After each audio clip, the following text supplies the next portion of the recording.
What's the worst stress in the financial quadrant of your life? You get a bill and you don't know how to pay for it. Or you have children and they just keep eating up more and more money. It just never ends. I know that's how I feel sometimes. It's like, oh my God. But you want to give to them. You want them to have the best they possibly can. So you do everything that you can to create that money. But sometimes there's a limitation. There's an actual ceiling on the finances that you do have and that you can spend.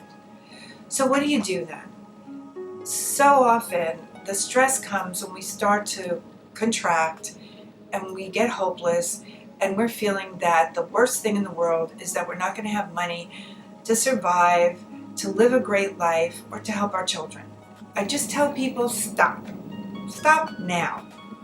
You can either go into negative self-talk and create all that energy going into I can't, it's horrible, I never will, etc. Or you can take a deep breath, release whatever, belief system is there.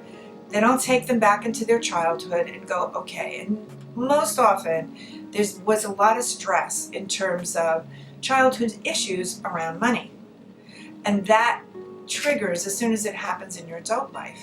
So what I do is I help you release that trauma, that PTSD around money, and then create a whole different paradigm of opportunity. And you will be surprised at the miracles that you can manifest when you're not in fear and limiting yourself. All of a sudden, new accesses to money start to come in, and you can relax, and you can actually get support from other people. And receiving is something I really work on in my practice, because so often I find that the stress comes from us, who we're givers. That's what we do, we give. And when it comes time to receive, we don't have that energy, magnetic force going for us. That has to get built in. And that's about deserving, feeling that you really deserve and who you are is worthwhile to be supported at certain times in your life. And so that's my big message about breaking through financial stress. It's the big message I gave you today, but work with it, break it down, and you'll see miracles will happen. If you like what you're listening to, you can click a link in my bio and schedule a private session. I think you're going to be really happy you did that.